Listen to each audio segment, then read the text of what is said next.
Bonjour à toutes et à tous, merci d'être là cet après-midi. Donc nous allons passer à une séquence RH.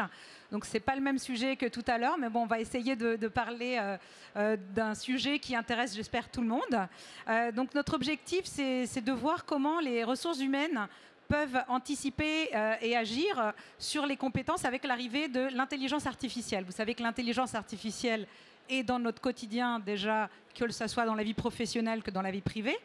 Donc, pour échanger sur ce sujet, j'ai le plaisir d'accueillir Agnès Serruti-Deveau, qui est la directrice de ressources humaines du groupe Mille et une Vies Habitat.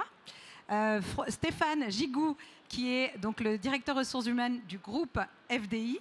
Et Stéphane Campion, qui est donc responsable des relations externes, intelligence artificielle et data chez France Travail. Donc, comment avez-vous pu anticiper et agir sur les compétences avec l'arrivée de l'intelligence artificielle? Donc, première question à laquelle on va essayer de répondre tous ensemble. Alors, merci. Alors, c'est très difficile de répondre à cette question. Ce qui est important, en tout cas, ce qui nous a semblé important chez Mille et une Vies Habitat, c'est d'avoir une approche globale du sujet qui comprenne, je dirais, les aspects stratégiques, les aspects technologiques et les aspects humains.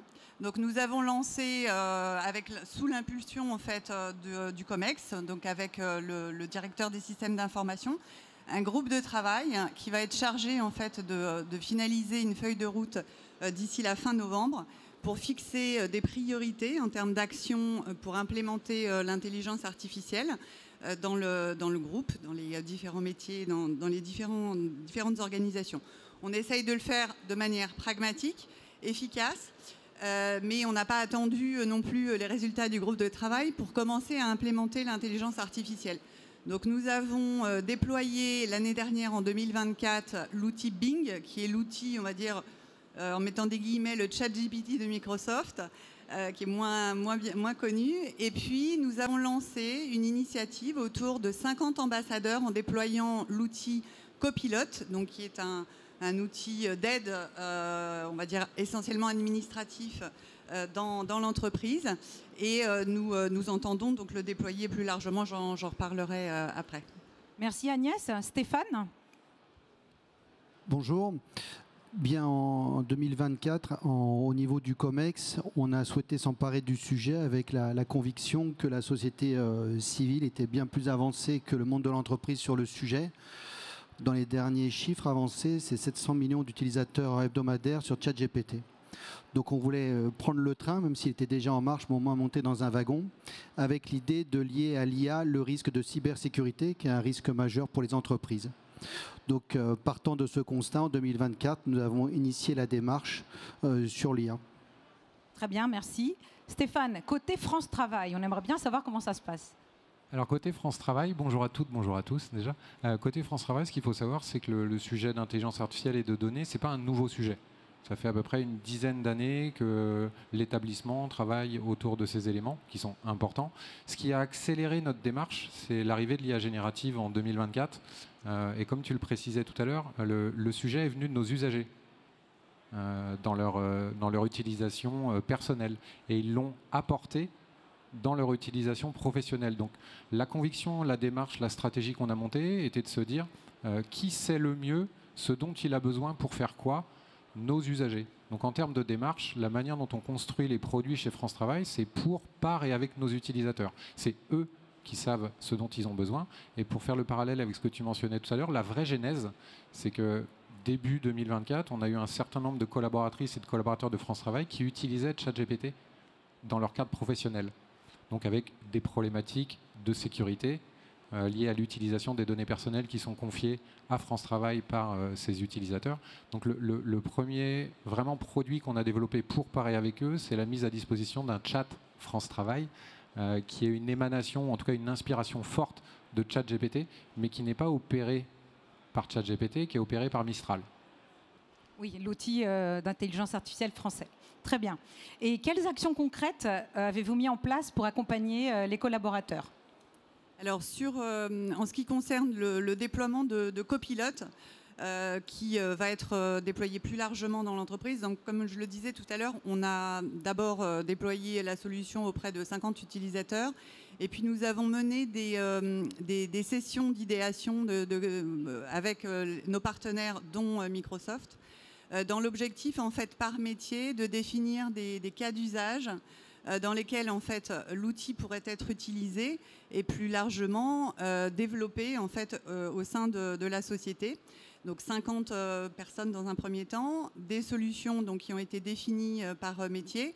Et aujourd'hui, donc, il s'agit maintenant de définir comment on déploie plus largement en fait, l'outil dans l'entreprise, à quelle vitesse on le déploie et selon quelle méthode d'accompagnement aussi pour les collaborateurs. Donc c'est voilà, selon cette technique que ça a été fait. Ce qui est vraiment important, c'est que effectivement, ça reste, on va dire, à valeur ajoutée pour le collaborateur. Donc, on a pu, en fonction des métiers, voir que, par exemple, on allait pouvoir faciliter la rédaction des appels d'offres, le traitement des appels d'offres de manière très transverse, pouvoir faciliter la mise en place de reporting particuliers. En ce qui concerne le recrutement, faciliter le traitement des CV. Donc voilà, un certain nombre de cas d'usage très concrets qui maintenant qu'il faut déployer, que les collaborateurs doivent s'approprier, avec une importance particulière d'échanger aussi dans le futur sur les bonnes pratiques et les bons usages autour de cette technologie. Voilà. Merci Agnès. Stéphane ? Alors, nous avons démarré en élaborant une charte d'utilisation de l'IA avec l'appui évidemment du responsable des services des systèmes d'information, mais aussi de la responsable RGPD. Cette charte n'avait pas pour objectif de tout régler, mais en tout état de cause de donner un cadre, j'ai envie de dire même des trucs et astuces, et puis des lignes rouges à ne pas franchir, encore une fois, pour des questions de cybersécurité.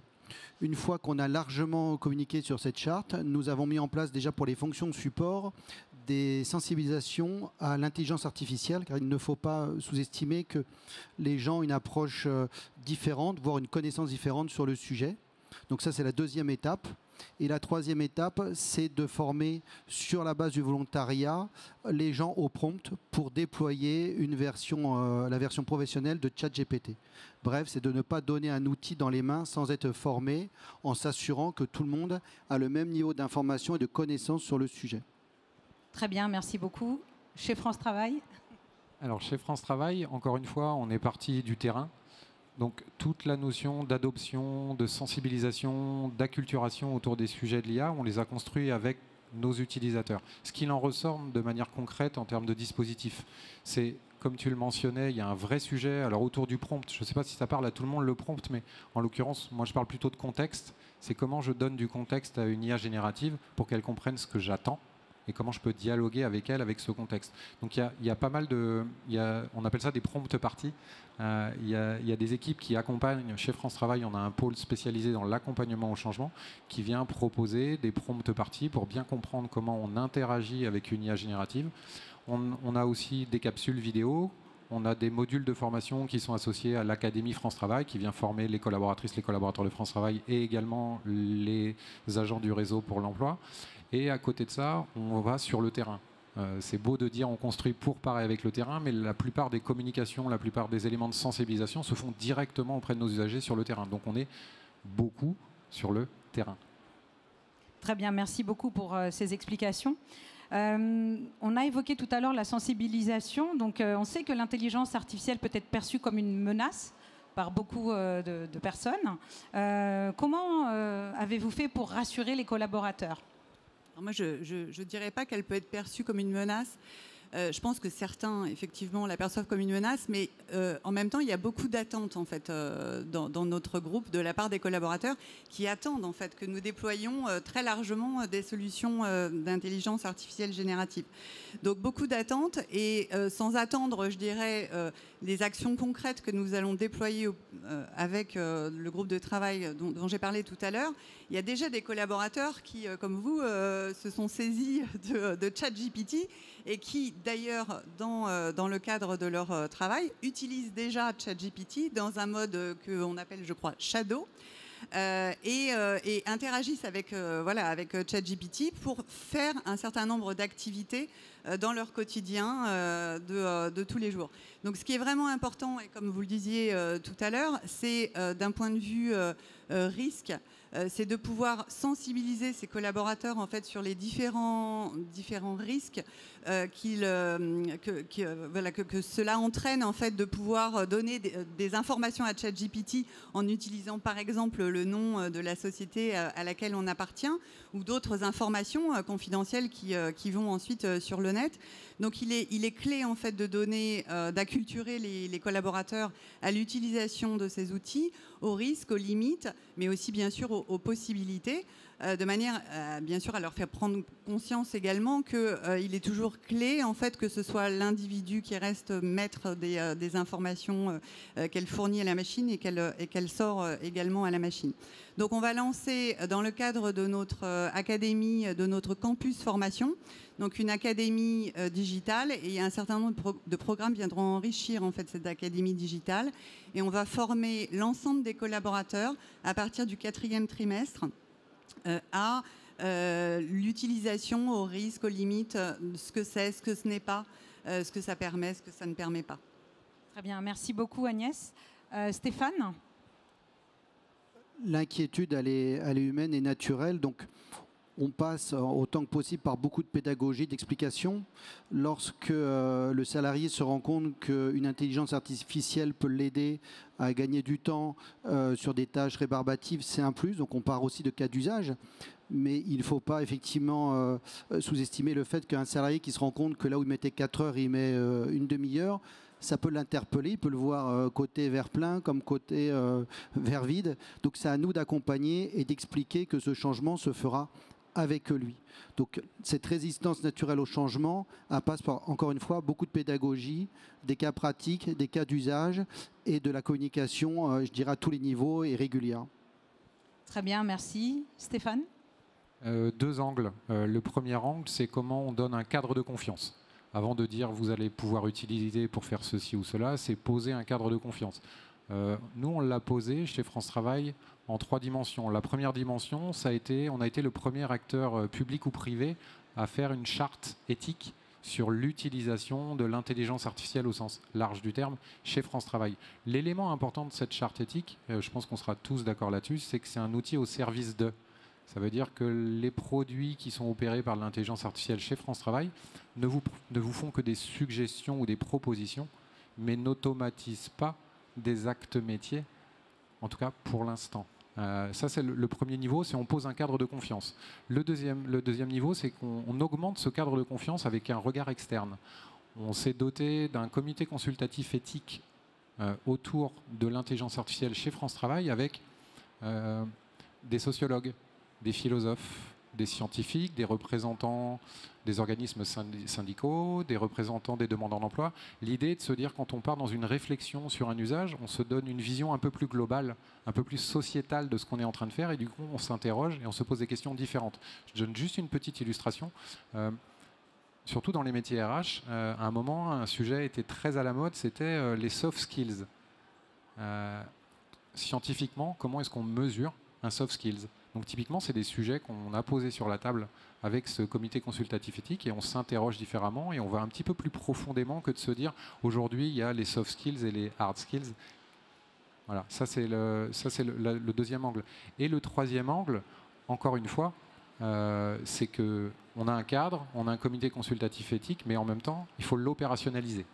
L'opérationnaliser, ça signifie quoi? Ça signifie qu'on a une équipe au sein de France Travail dont les activités sont de piloter, mesurer et opérationnaliser la charte éthique, les réflexions autour de l'éthique à tous les niveaux du développement et de l'utilisation de produits IA.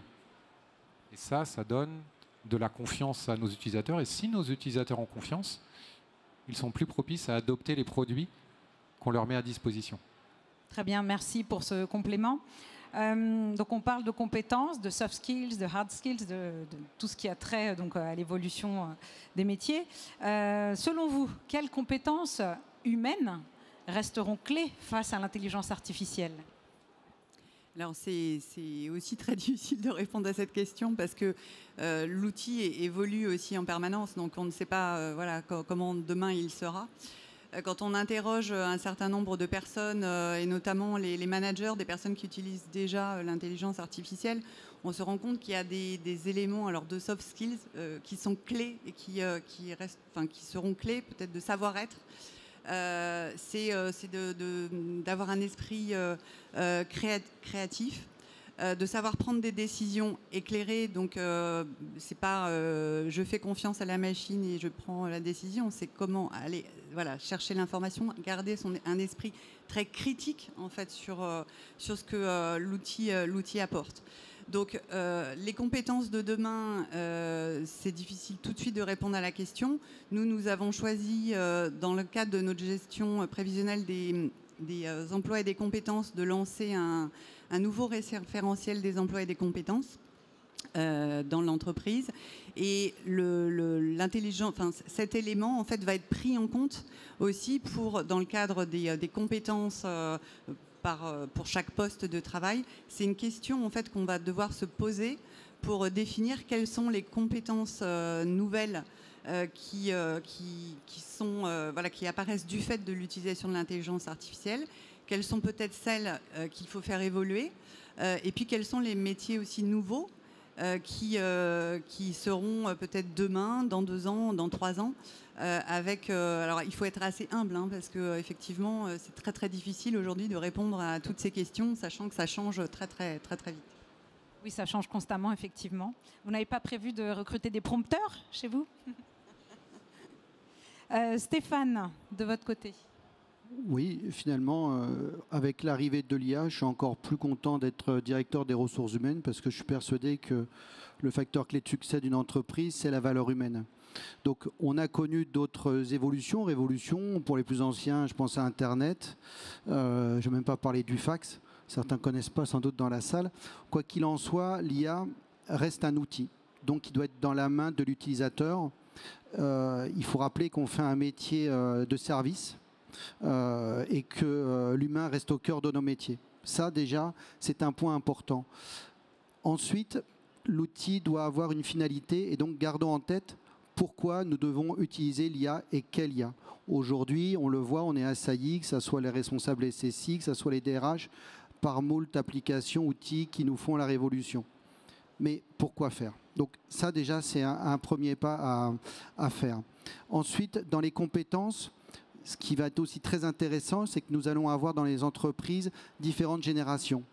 Une génération qui a travaillé avant l'IA et qui découvre l'IA et qui pourrait être un petit peu réfractaire à l'utilisation de l'IA. Des gens qui sont nés avec l'IA, qui vont arriver sur le marché du travail en connaissant l'IA, et puis les futures générations qui baigneront avec l'IA. Dans les compétences, elles vont être différentes. On pourrait penser que les gens actuels, allez, si j'étais un peu provocateur, je dirais les seniors, vont peut-être être un petit peu réfractaires à l'utilisation de l'IA. Eh bien, un petit peu d'adaptation, d'agilité, on en a toujours fait preuve, il n'y a pas de raison que ça change.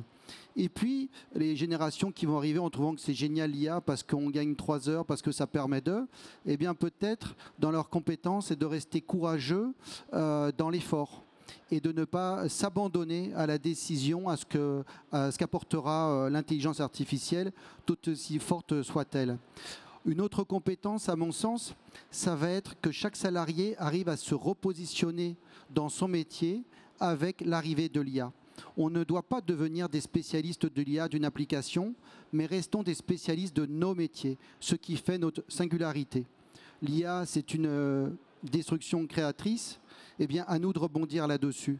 Donc, dans cette révolution qu'apporte l'IA, j'ai envie de dire que l'humain, le salarié, doit s'appuyer sur son vécu, son expérience que n'a pas l'IA, son instinct, pour garder ce qui un peu le caractérise, qui est son intelligence situationnelle. Voilà. Et à nous, direction des ressources humaines, COMEX, d'accompagner les collaborateurs dans cette évolution de nos métiers.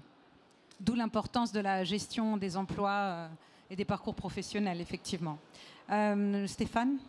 Alors, beaucoup de choses ont été dites, toutes très intéressantes, donc je vais essayer de ne pas faire de la redite. Là où je te rejoins, en tout cas chez France Travail, l'expertise métier des collaboratrices et des collaborateurs, c'est la relation usagée. Donc ça signifie quoi? Ça signifie qu'en termes de compétences, cette notion de relation usagée n'est pas touchée par ces nouveaux produits ou ces nouvelles technologies ou ces nouvelles transformations dans l'entreprise. Pour autant, ça ne les remplace pas, ça leur permet justement de se recentrer sur leur expertise métier. Tout l'intérêt des produits qu'on développe, c'est pour quoi faire? C'est pour libérer du temps, c'est pour leur éviter d'avoir plusieurs applications à manipuler, faire des clics à droite et à gauche, plutôt que d'interagir en langage naturel avec de l'information et d'avoir un retour très rapide et d'être directement concentré sur la relation usagée. La vraie compétence, je pense qu'elle ne bougera pas. Par contre, ce qu'apporte l'IA et l'IA générative en particulier, c'est des nouvelles compétences. Donc il va y avoir des nouvelles compétences à développer. Elles n'auront pas forcément le même impact suivant le métier qu'on exerce dans l'entreprise. Pour autant, qu'on soit dans une direction métier, dans une direction informatique ou dans du réseau, on va avoir un impact à l'utilisation de certains types de produits à base d'IA générative. La vraie compétence au sens du terme, et tu l'as bien évoqué, c'est la notion de l'esprit critique. Le vrai sujet, je pense, va être de toujours garder un esprit critique quand on aura une proposition qui nous viendra à nous directement. Et l'une des autres difficultés, c'est que déjà, l'ensemble des solutions informatiques que vous utilisez aujourd'hui dans votre quotidien professionnel, des outils bureautiques ou des outils d'aide à la création, sont déjà truffés d'intelligence artificielle dedans. Donc l'esprit critique, je pense, va rester l'une des compétences fondamentales qu'il va falloir redévelopper, redynamiser. Tu as dit qu'il fallait avoir du courage et pas être trop feignant. Et je pense qu'il va falloir qu'on refasse marcher notre cerveau différemment, justement pour conserver cet esprit critique. Et le deuxième élément, je l'avais un petit peu évoqué tout à l'heure, c'est la notion de prompt, la notion de contexte. C'est très important aujourd'hui pour ne pas avoir une expérience déceptive ou frustrante à l'utilisation d'un produit d'IA générative si on n'est pas bien formé, acculturé à la manière dont on interagit avec. C'est très important aussi de préciser que l'IA, ce n'est pas que ChatGPT, parce que c'est vrai qu'on réduit l'IA à ça, mais ce n'est pas que ça. Et comme tu l'as bien évoqué, c'est dans tous nos outils, qu'on le veuille ou non.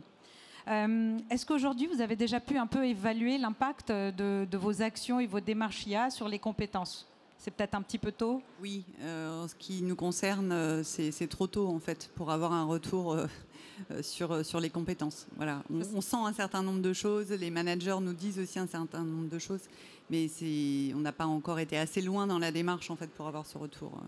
Très bien. Stéphane? Oui, pareil, c'est assez tôt, mais le point de satisfaction que je perçois, c'est de la part des collaborateurs, c'est que le sujet soit traité. Il n'est pas tabou, c'est-à-dire les gens peuvent en parler, ils peuvent dire effectivement j'utilise telle application, il n'y a pas que ChatGPT, est-ce qu'on pourrait l'utiliser, est-ce que je vais être formé, qu'est-ce que vous allez faire? Donc d'aborder le sujet, ça permet de démystifier, de tordre le cou à certaines croyances ou clichés et d'avancer plus vite et de voir effectivement, alors vous parliez d'ambassadeurs, en tout cas de personnes un peu plus moteurs, et on en a besoin parce que la machine, il faut la faire avancer quand même.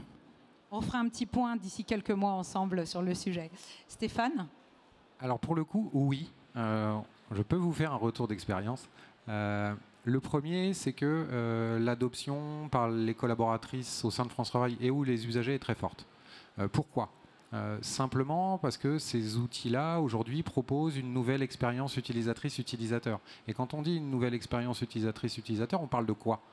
On parle d'une capacité à interagir en langage naturel avec des services digitaux. Qu'est-ce qu'il y a de plus simple que, plutôt que de remplir un formulaire dans une application X ou Y, que de lui faire un vocal sur ce qu'on a fait et que ce soit finalement l'IA générative qui prenne le relais derrière et qui pré-remplisse le formulaire. Qu'est-ce qu'il y a de plus simple que ça? Rien. Donc aujourd'hui, le vrai sujet, en tout cas d'adoption, c'est cette nouvelle expérience utilisatrice-utilisateur qui est proposée et qui permet de naviguer différemment, d'interagir différemment avec de l'information, indépendamment qu'on ait une culture numérique ou une culture informatique importante. La grosse rupture, c'est celle-là. Comme tu le disais tout à l'heure, avant, on attendait, ou en tout cas, on formait pendant des mois et des mois nos collaborateurs et nos collaborateurs pour qu'ils soient experts des applications. Aujourd'hui, ce que permet l'IA générative, c'est de devenir expert de son métier, de redevenir expert ou expert de son métier, pas de l'application que j'utilise. Moi, il y a plein d'applications que j'utilisais avant qui sont aujourd'hui avec une surcouche d'IA générative et j'interagis avec ces produits-là, par exemple pour faire une diapositive, admettons, ou pour faire un beau graphique. Je lui dis ce que j'attends. Je dis, voilà, fais-moi un graphique de tel ou tel type, utilise tel ou tel type de données, et j'ai un rendu direct. Je peux le faire à la voix ou textuellement. C'est ça l'adoption forte de cette nouvelle technologie, c'est uniquement ça. C'est pas autre chose, c'est juste cette nouvelle expérience utilisatrice-utilisateur, et c'est pour ça que les gens, et tu l'évoquais sur les volumes d'adoption du produit dont on parle depuis le départ, qui a été un raz-de-marée. Très bien, merci beaucoup. Alors, une dernière question. Donc, quelles sont les prochaines étapes chez Million Vie Habitat? Et si vous aviez un conseil à donner aux RH qui sont présents? Alors, les prochaines étapes, c'est très concrètement, c'est acculturer, former les collaborateurs sur les aspects éthiques, sur les aspects humains, etc. Et si j'avais un conseil au RH à donner, c'est surtout de ne pas rater le bus. Parce que effectivement, si on le rate, on ne pourra pas le rattraper. Donc, je pense qu'il faut tester, essayer. Et puis pour un DRH, je pense que si ce n'est pas le cas, en tout cas dans son entreprise, c'est pouvoir aussi sensibiliser son COMEX, travailler main dans la main avec le DSI pour pouvoir prendre le bus en marche. Voilà. Merci Agnès. Stéphane? Oui, on poursuit nos sensibilisations et puis les formations un petit peu plus pratico-pratiques, avec l'idée vraiment de se rapprocher de cas d'usage concrets. Et ensuite, en termes de conseils, c'est de se préoccuper du sujet avant, plutôt que de courir après.